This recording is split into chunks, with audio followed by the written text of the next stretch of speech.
be in safe. So for the rest, there are no news at the moment. Okay, just 1 minute.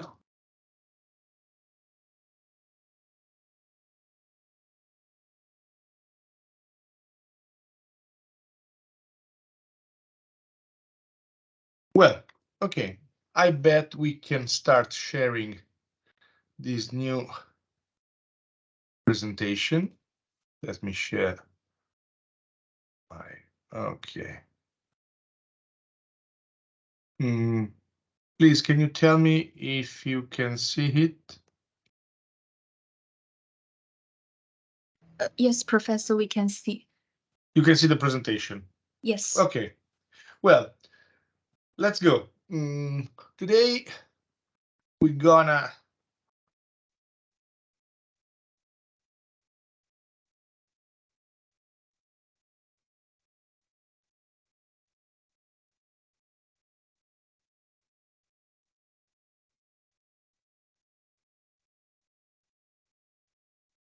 so sorry, I have some problem with the connection.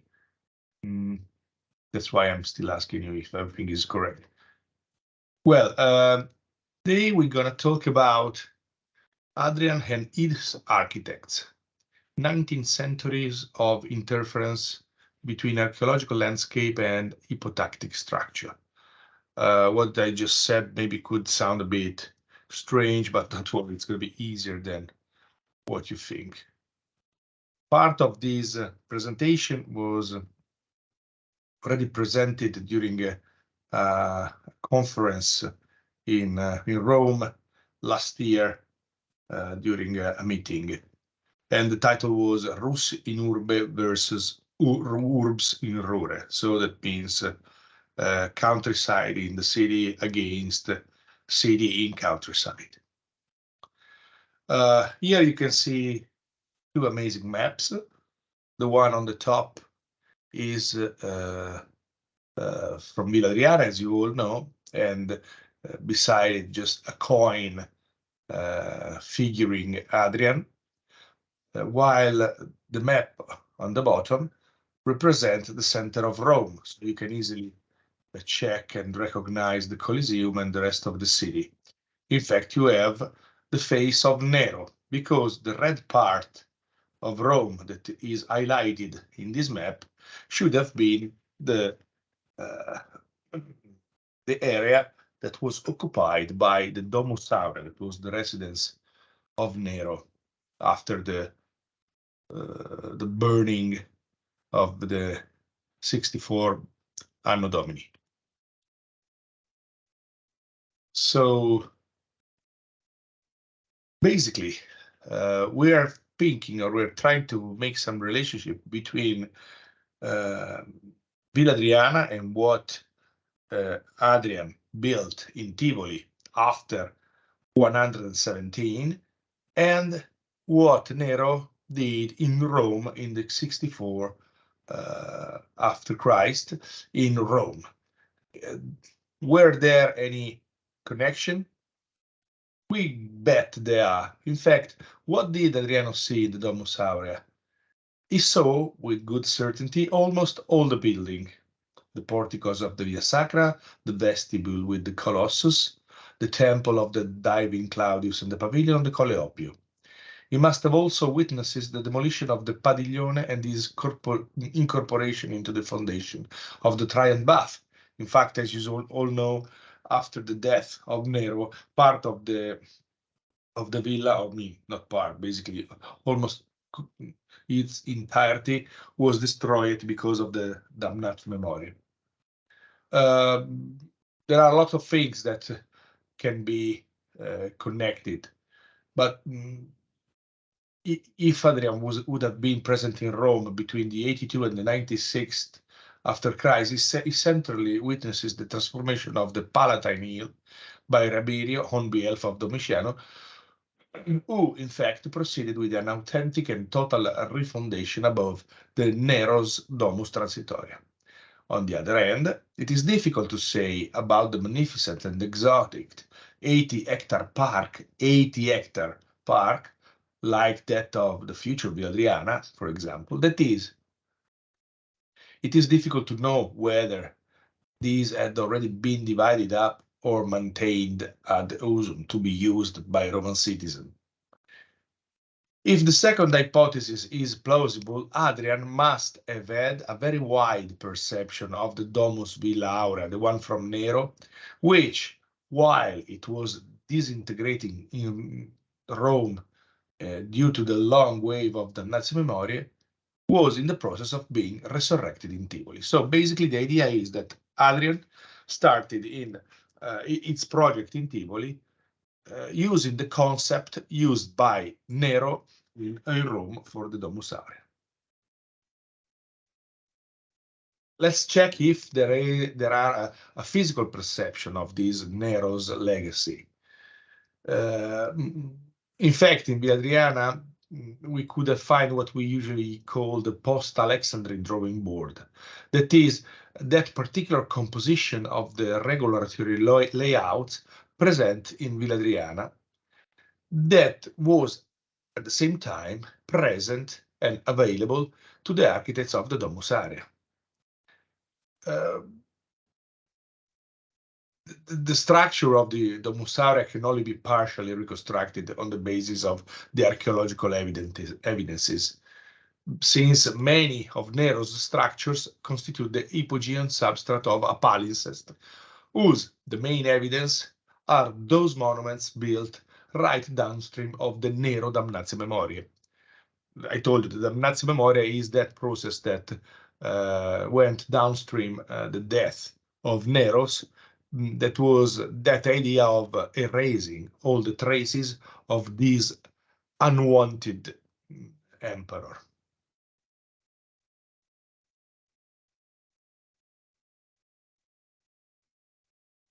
But the theme, anyway, is that Domus Aurea probably has been an analogical reference for the Tiburtina Villa, for Villa Adriana, basically. You can see some of the map comparing some areas.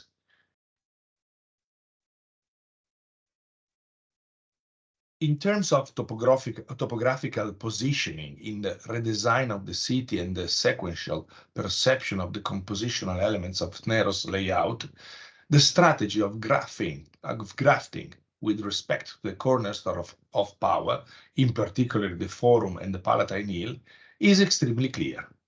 On the one hand, the incorporation of the domus of the Domitian Barbis family, that is the family from Nero, still visible today under the stylobite of the Temple of Venus in Rome. And on the other hand, as a direct consequence, the displacement of the Sacra Via in the direction of the saddle between the Velia and the Clivus Palatino. So basically, there were a very strong relationship between the addressing of power and the way Nero decided to settle his villa in Rome. Not even the Forum of Caesar or the one from Augustus presented the monumental landscape in the heart of the city as the Nero's house did. Here you can see how the villa used to appear. This is the pavilion on Colle Oppio. This one is the big lake, the big artificial pond that afterwards became the Colosseum. And this is another part of the villa. You can see still the big pond and the transformation of the lower part of the valley. It was huge and very, very impressive.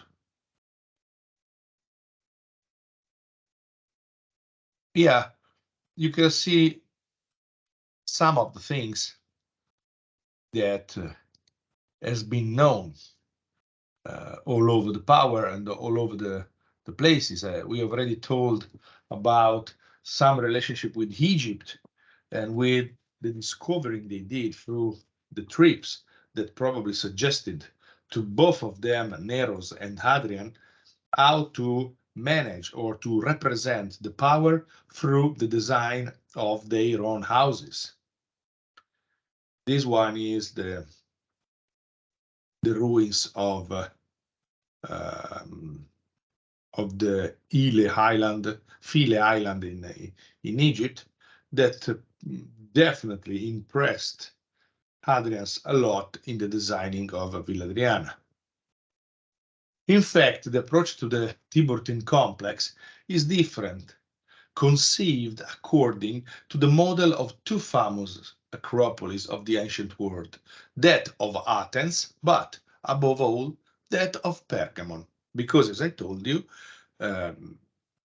Hadrian not only took inspiration from Nero's villa, but also from all the trip and the journeys he had all over the world, and mainly the Acropolis of Athens, and most of all that one of Pergamon, become the most important reference for their project. Here you can see a reconstruction of possible reconstruction of Villa Adriana and the way it probably would have appeared during the period of Hadrian. And here you can see on the right side the plan of the Pergamon Acropolis that probably somehow inspired the project. In fact, the Theatron as the incipit of the exceptional ascending architectural promenade, together with the temporal presence of the large stoa, constitute the elements of monumental and sacral importance that mark the access to the urbs in Rure, the city in the countryside, which is the Hadrianic villa. Thus, the complex of the so-called Pantanello at the Basis Villa, this one,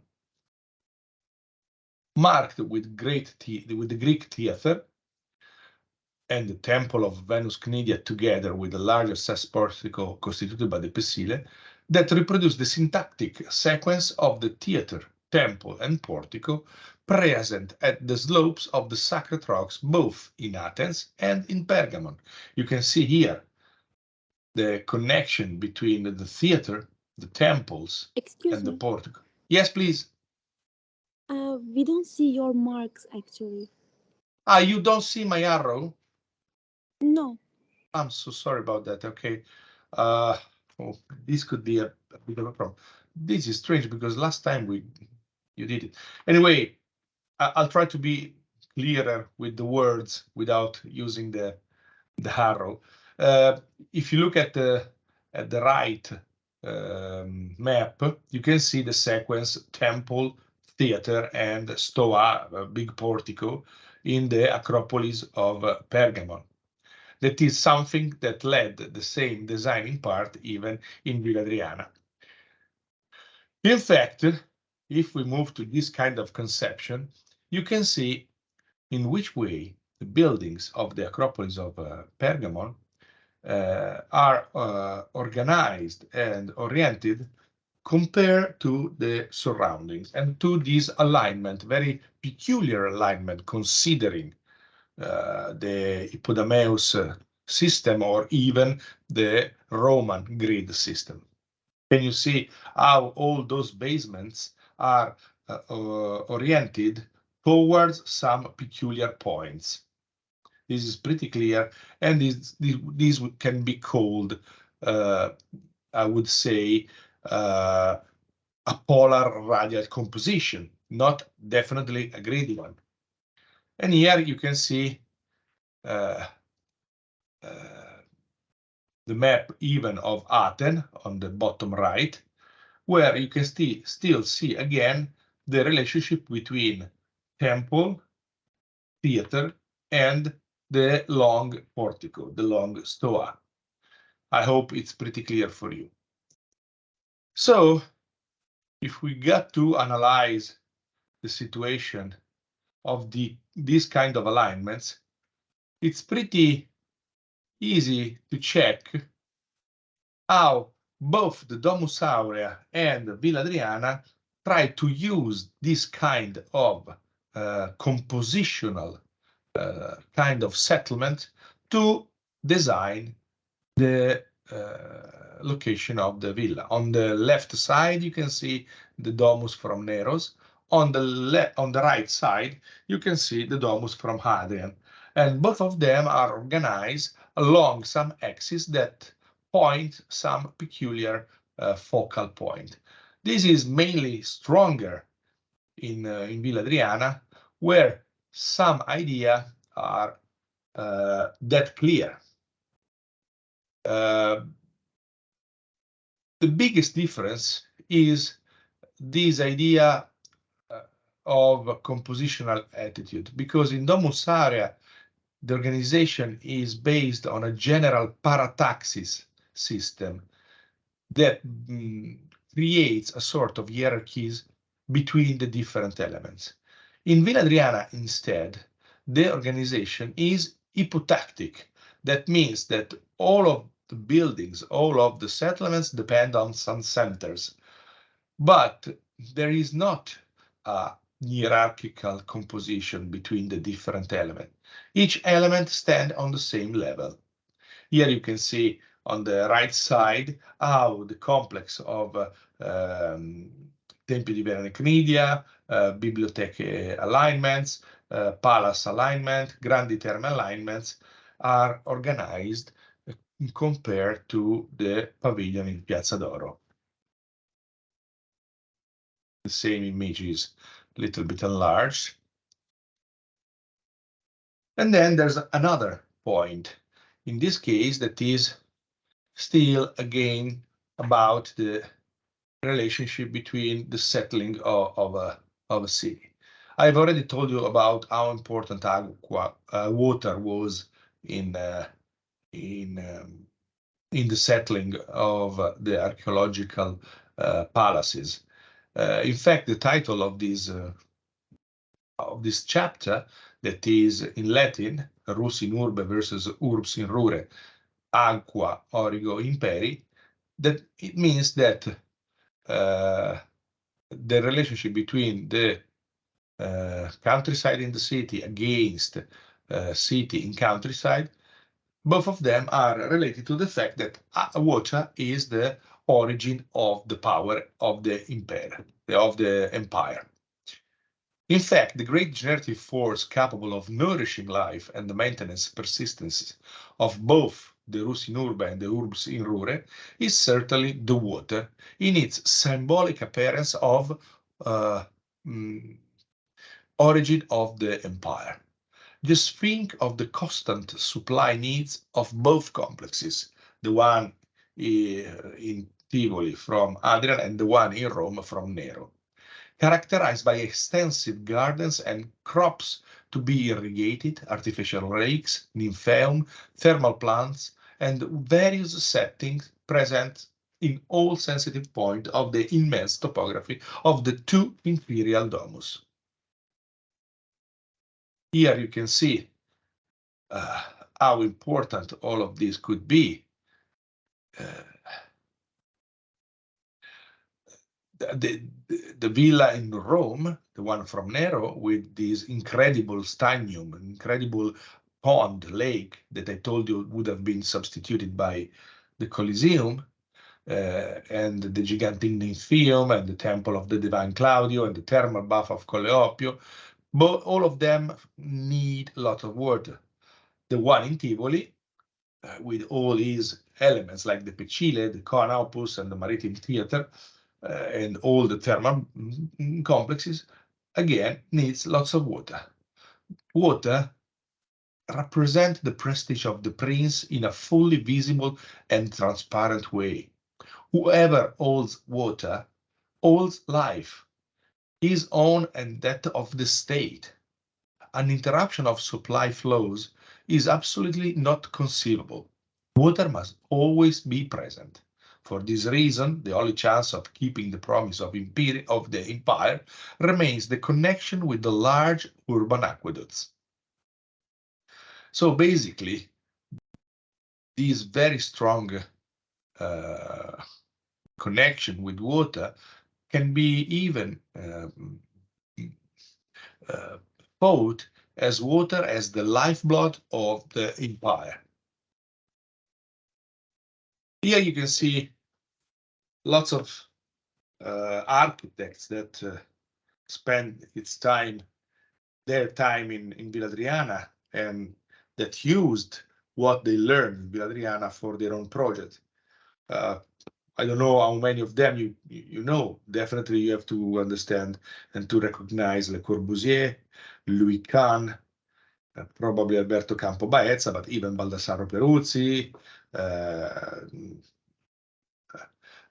Bramante, Raffaello, Michelangelo, lots of them spent time in Villa Adriana, and a lot of them learned how to design from Villa Adriana. Here you can see some plans from Villa Adriana through the centuries, and some designing part as reconstruction that, as I told you, is something we really want you to do. I mean, we want you to learning a design strategy through the study of the ruins, checking what the history can teach us and reproposing in your way, in the contemporary way. Those are some designs from the last century. Here you can see how they imagined, after redesigning the ruins in Villa Adriana, how could this complex appear at that time. So this is not a project of restoration, it's a project of imagining how they could have redesigned the place.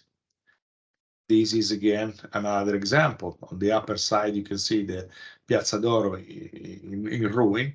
On the lower side, you can see the Piazza d'Oro reconstructed. Doing so, you get to know, you get to understand which were the fundaments, the foundation on which the ancient architects, the classical architects, used to design.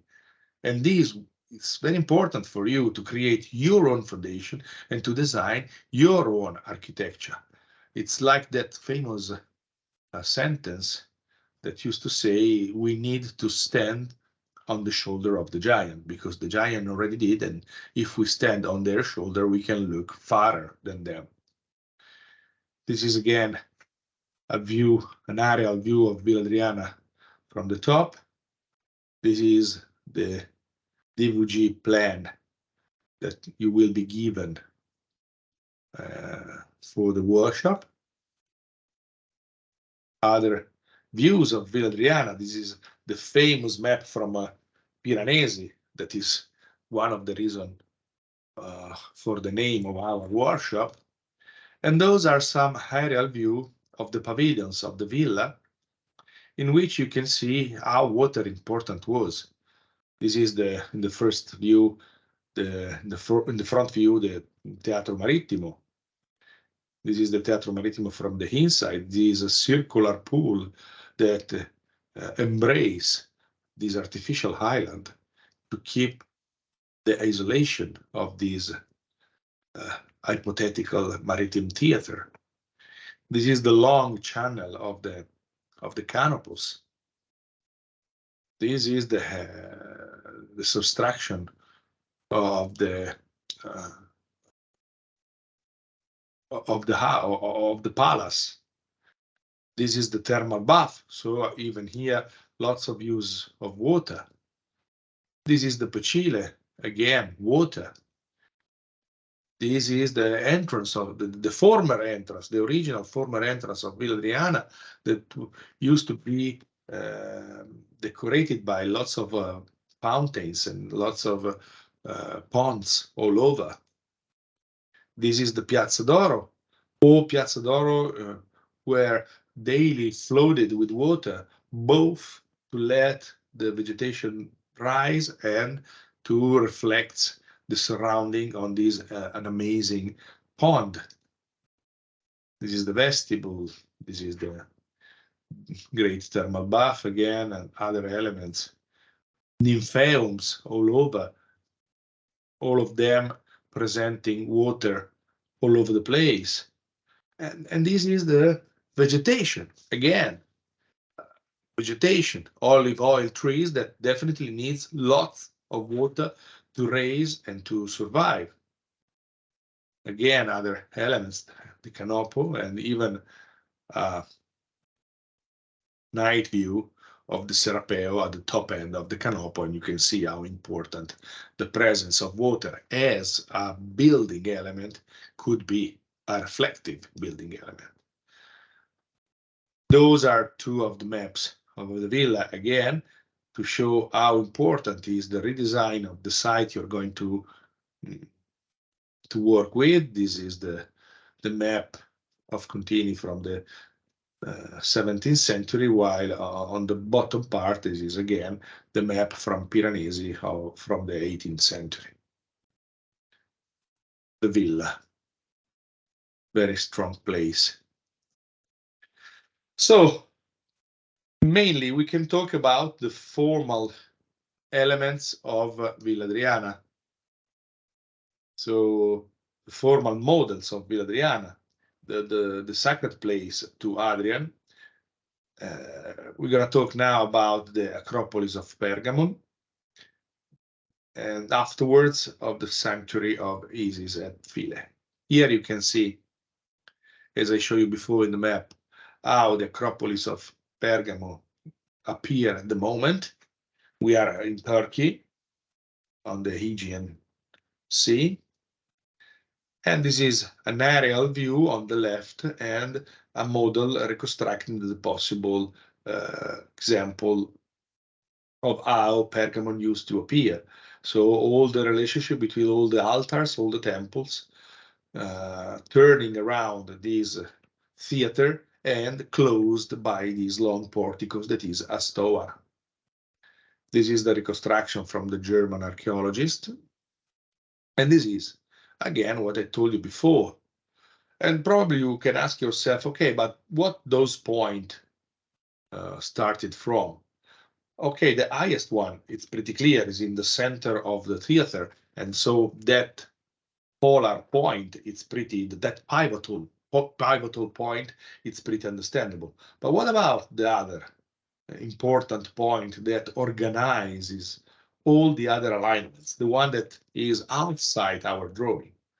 If we get to study it better, we discover that in that exact point, it used to insist a little circular temple just positioned over there to be used as the reference of the designing process. So this polar idea of organizing the buildings was something already in the mind of the designers. Then we can move to the sanctuary of the Isis on Philae Island. Here we move to Egypt, close to Aswan. It's been designed by Nectanebo in the 440 before Christ. And here you can see some of a drawing from the Napoleonic campaign when he decided to survey basically old Egypt to keep references that can be transmitted and reported when he would have come back to France. At the moment, Philae Island appear in this way with this amazing Isis temple. Here you can see the Isis temple and in front the kiosk of Trajan. And if you think to the normal and to the possible idea of how to design an Egypt temple, obviously, you think to something like that, a line and opening different spaces, one after the other, align on a straight line. Then we can even talk about the fact that Isis Island was submerged when the Aswan Dam has been built and has been moved somewhere else. But doing this, the archaeologists discovered and understood what were the idea behind the fact that instead of being aligned on a straight element on a straight line, as I told you in the plan before, the temple of Isis in Philae was not straight.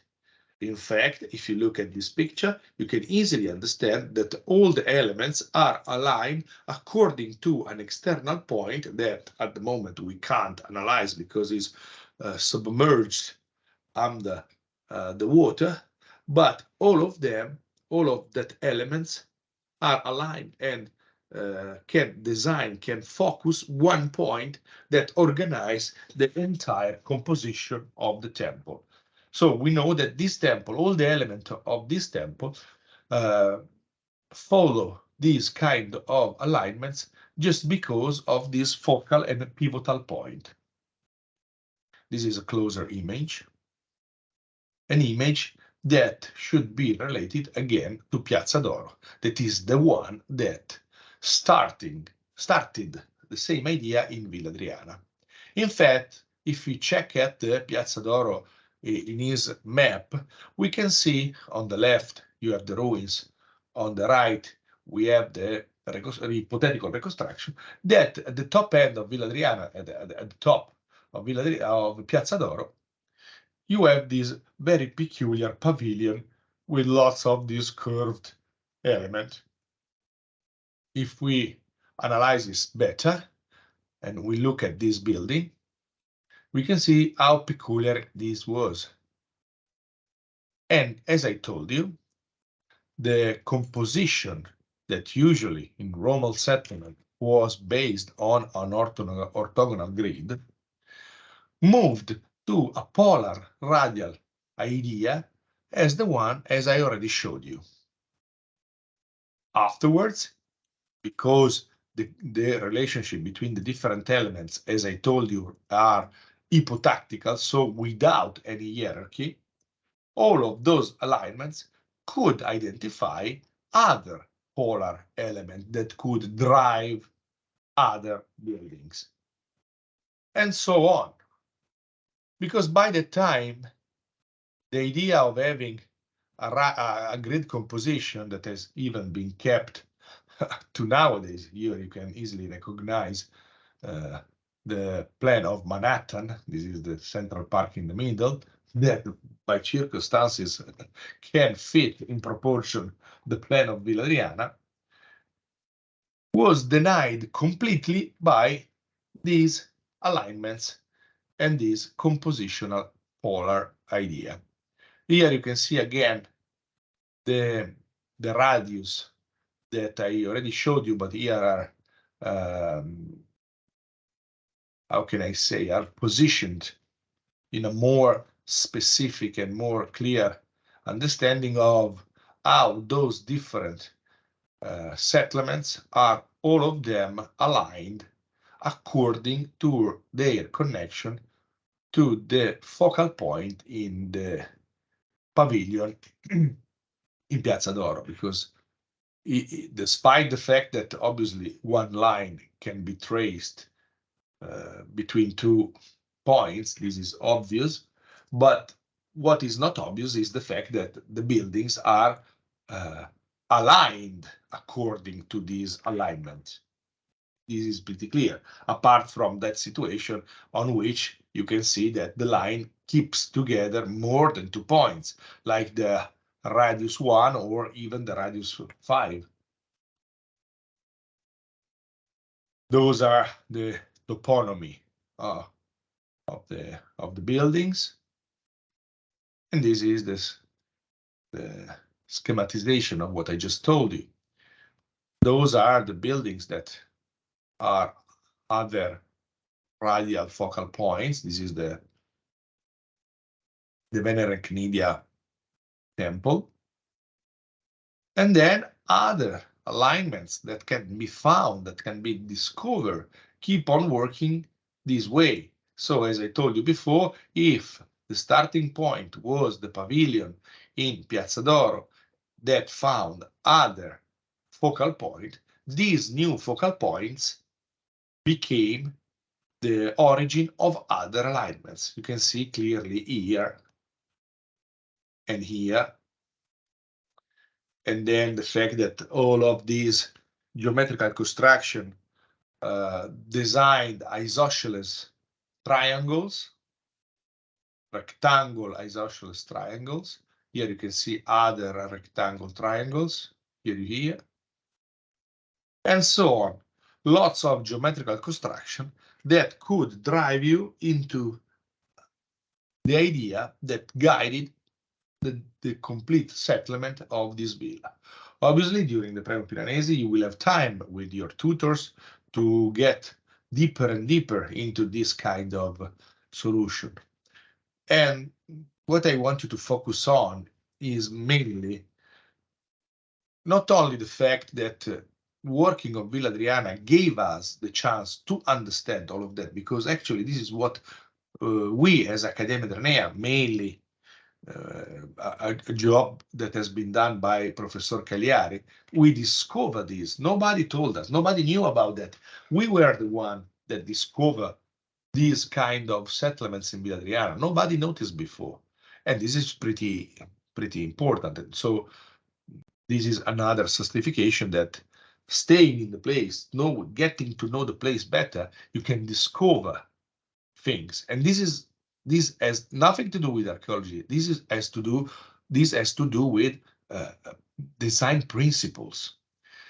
But this gives you the chance to acquire new solution for your contemporary project, because settling is something that has always been done through the human history, and that doesn't change. And getting to know all those chances spread your chances and your possibility a lot more. Okay, those are lots of example of lots of complicated alignments. So how can Villa Adriana be related to modernity? I showed you lots of architects that through centuries visited Villa Adriana, but let me even show you some of their projects. Probably you know Giancarlo De Carlo, one of the most important architects of the modern movement, that used to say that modern movement was unique and exclusive, while today is impossible to progress without multi-purpose and inclusive representation. Their construction is very difficult because it is always possible in moments of weakness to slip back into elitism, but in moments of lucidity, results of great overall significance can be achieved. Still, again, what I just told you, learning from the past, because the past gave us some moments of overall significance that gave us a lot of chances. In fact, when the interviewer asked him for some example, De Carlo said, an example can be taken from the past in the masterful Villa Adriana in Tivoli, where the multiplicity of language is intrinsic to the compositional substance.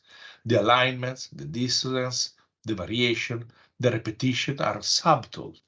The axes cross, spread apart, and reconnect with such naturalness as to be unable to distinguish whether their relationship derive from an a priori calculation or are stabilized by a posteriori combination.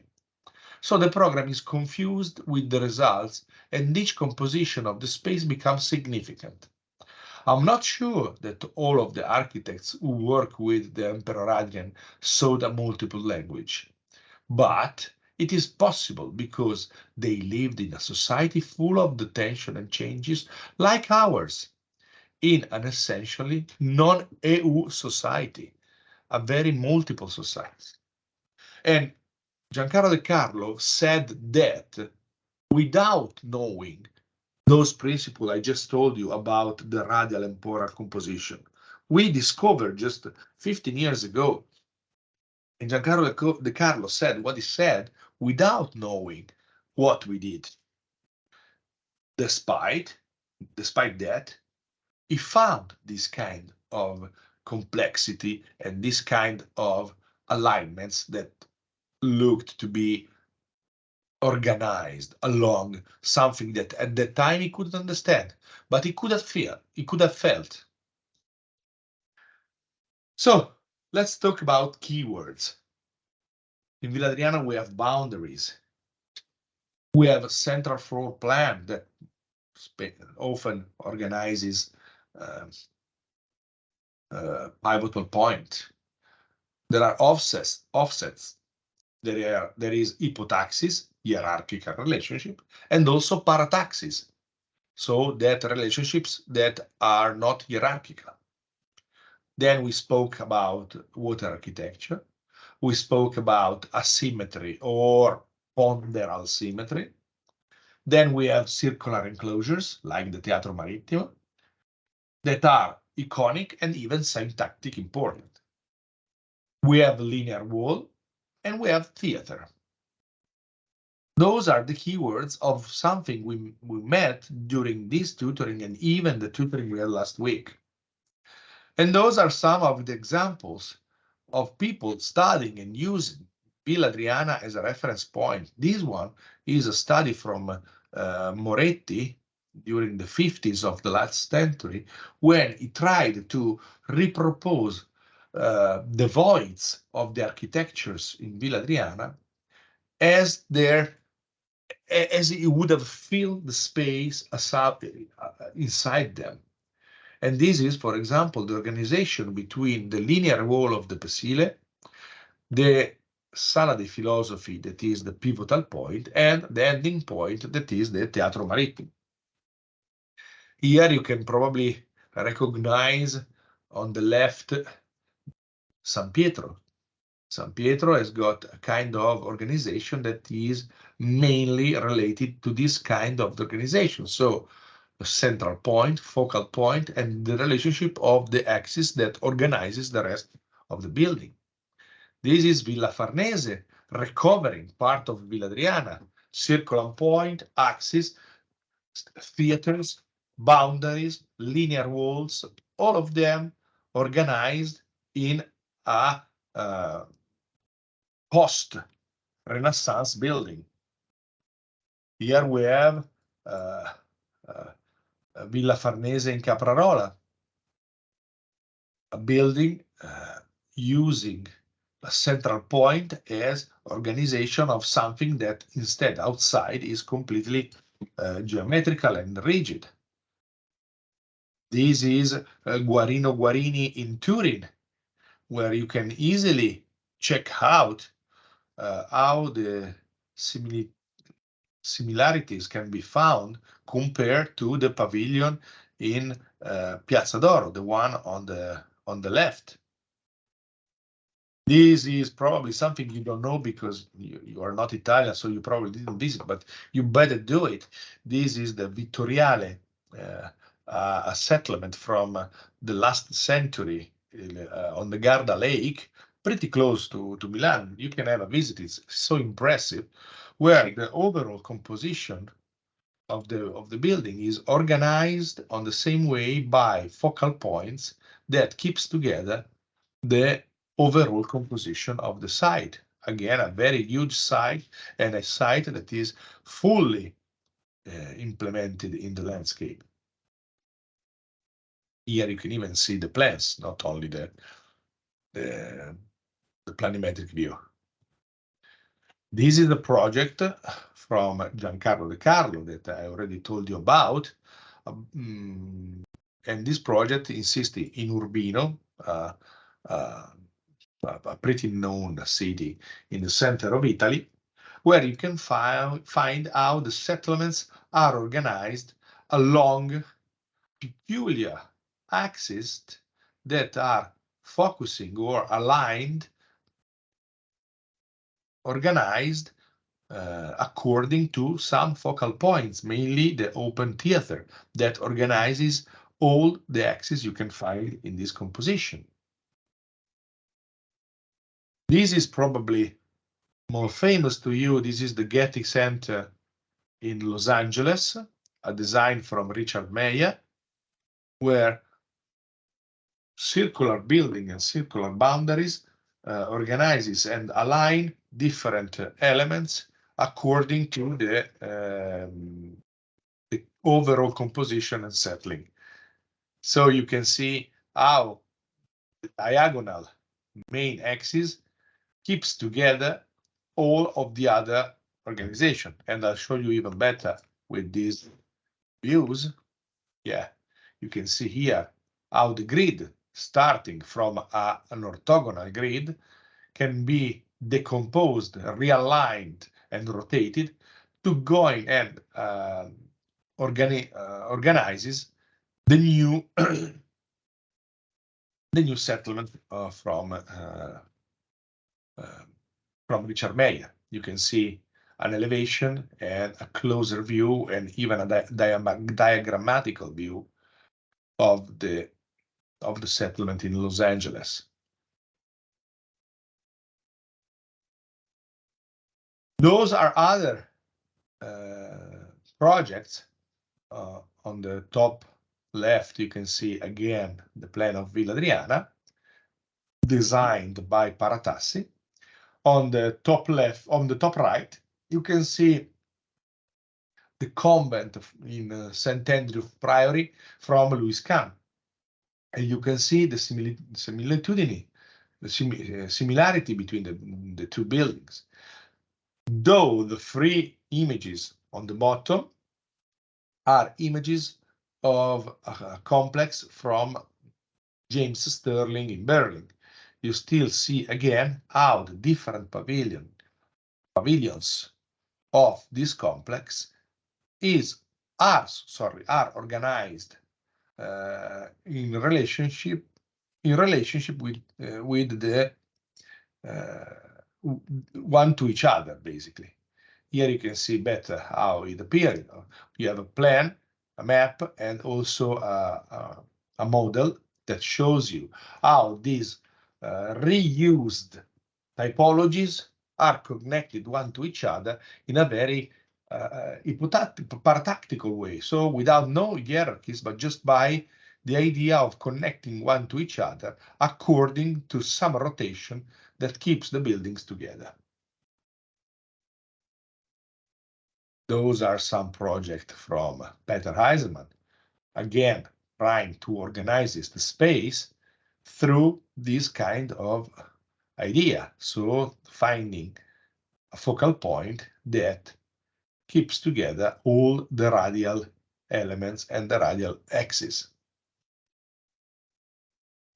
And there's another way the building in Villa Adriana affected and influenced the architects. That is, as I told you in the keywords page, their iconic representation. If you look at Teatro Marittimo, probably the most iconic pavilion in the entire complex from Hadrian, you can have a circular plan, a boundary, an enclosure that keeps inside a kind of a apart environment. And if you look at some project that has been done, here you can see project from Campo Baezza, you can see project from Vaccaro, you can see project from Lisizzi, you can discover how this archetypal way of designing spaces can be found again in lots of situations. Yeah, for example, you have offices, or you have two primary school, the one on the left and the two from Vaccaro that are the one in black and white.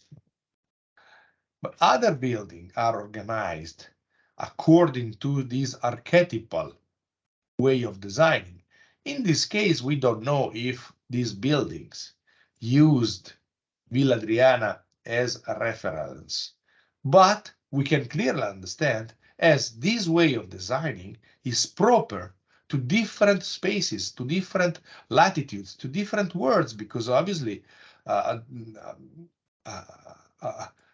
statue of a sanctuary for Buddha is something pretty far from an archaeological site in Rome. But we know for sure that, for example, this building in Stuttgart, that is the gallery designed by James Sterling in Stuttgart, is derived from the study of Villa Adriana, where, again, a circular point became the pivotal point of the entire composition and organizes the rest of the settling. Here you can see how close this example can be found in Villa Adriana. Or this primary school in Italy, in north of Italy. This is a drawing from Campo Baeza that strongly reminds us the Teatro Marittimo, and that is witnessed, that took Teatro Marittimo as a reference. This is the elevation. And those are some sketches and the plan of the building in itself. You can clearly understand it is not even that important if Campo Baeza took inspiration or not from the Teatro Marittimo in Villa Adriana. The point is that this is a way to design, and studying it in Villa Adriana, we can see the relationship with this. So we can get closer to understand that studying the classical architecture can help us, because nowadays architecture, contemporary architecture, is designed basically along the same settling idea. In fact, if you look at that, on the left, you can see the Parliament of Dhaka in Bangladesh, designed by Louis Khan in the 20th century.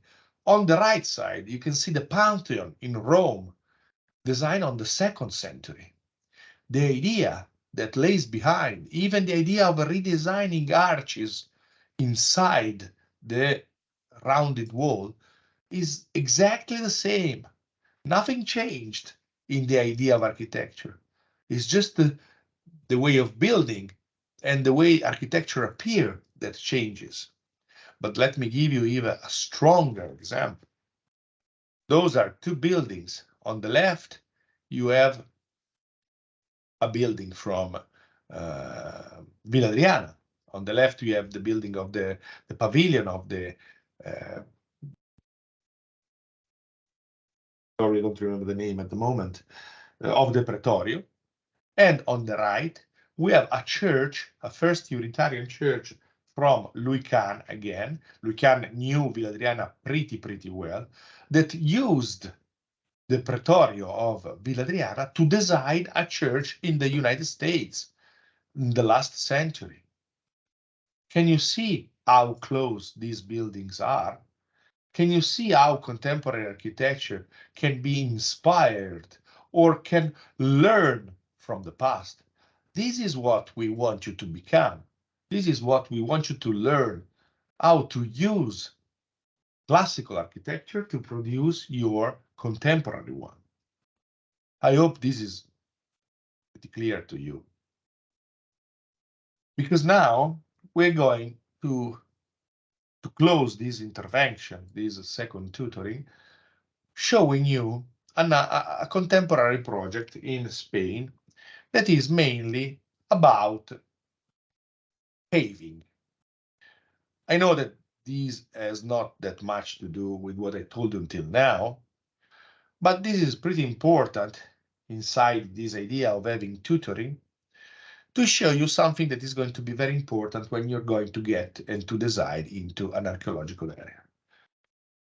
One of the biggest and the most important part of your design process will have to do with redefining spaces. And one of the way to redefine spaces, and probably one of the most important, is paving those spaces. So let me show you this redesigning of the historical center of Banyoles in Spain, a project from Josep Mias from Mias Architecture, an office firm in Barcelona.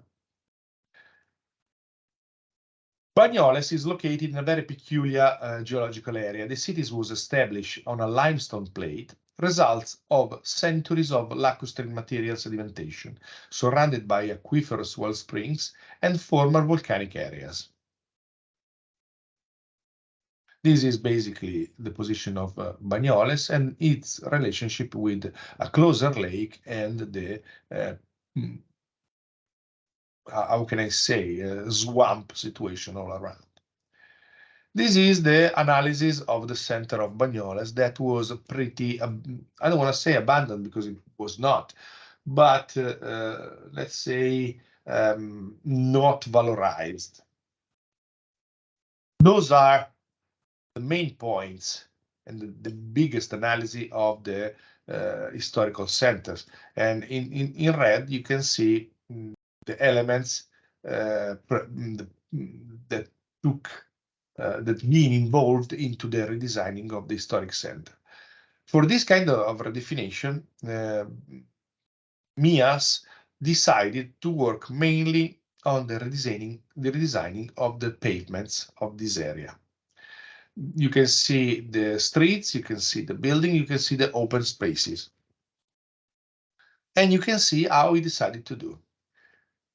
First of all, he decided to repave everything with the same material. So in this way, he could have had this kind of fil rouge, this Ariadne's thread, this element that is repeated all over and that makes you understand that you are on the same environment. Second of all, he decided to let the water, the same water that was already there, that was always there, the water of the lake on the north and all this swamp area, to flows underneath this new pavement. And those elements not only are joyful, not only are peculiar, but they also gives you the idea of being located in a very peculiar and special points of the city. You can see how any square were defined by these kind of continuing elements that gives you the as a compass the possibility of understanding that you are moving to the flows of water. And it's also a joyful situation where children can play, where they can make this urban square used and alive because of the presence of people. Obviously, the weather helps because, you know, we are in the Catalonia, and so it's not that cold through the year. But this presence of the element, this continuing paving with the same material, the water that reappears time by time, showed you how important those elements could be. And even through the small streets of the medieval city, you can find these elements pointed by water. Again, an historical place, work with pavement, and working with water. So since we are telling you that designing in Piranesi should have to do with architecture of water, you can even understand that water could also be part of the design process without necessarily being part of a building, but also part of the landscape, part of the urban surrounding. The canals were hidden, but now they are an active part of the town's landscape, becoming an active part for children, for people that feels themselves into something that is recognizable.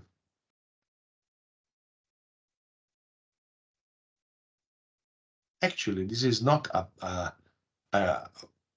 pretty a too hard intervention. Mainly something about paving, something that was already there. Those are some of the sketches used for the design. You can see paving, vegetation, and water. Paving is red and yellow.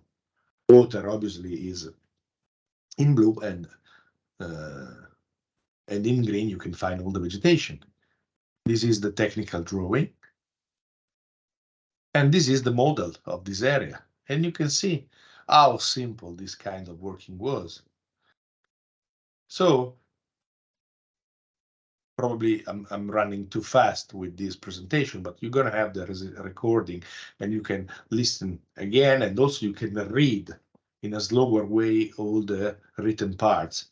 But we said a lot today. We told about settling, we told about water architecture, we told about landscape, we told about how the urban area and squares could be an active part for give back to a city, to a place, or to an archaeological area its own identity.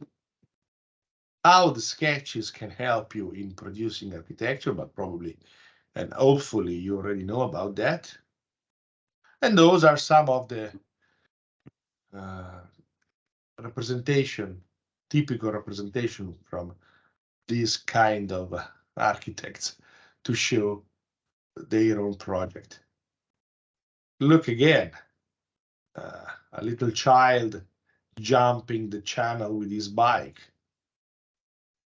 A mom with her daughter just beside the water, and then the daughter getting to touch the water, because all of us, anytime we see water, we want to touch it. And if it's warm enough, we also want to put our feet in the water because we love water. We love to touch water.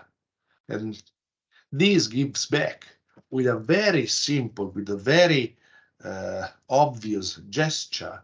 We give back a place to the visitors, to the inhabitants, to the people that use those places. That's why we are so interested in you working with water, because water is, as I always told you, a building material, but it's not a material like all the others. It's a super material. Is something that is evoking, is iconic, is transparent, is reflecting, is taking the shape of whatever it emits. It's an amazing material. Those are other elements, other picture, some details,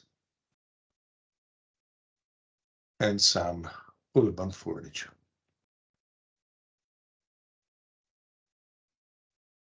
Okay. Well, I think I spoke a lot and it was very fast, and probably you are very tired at the moment.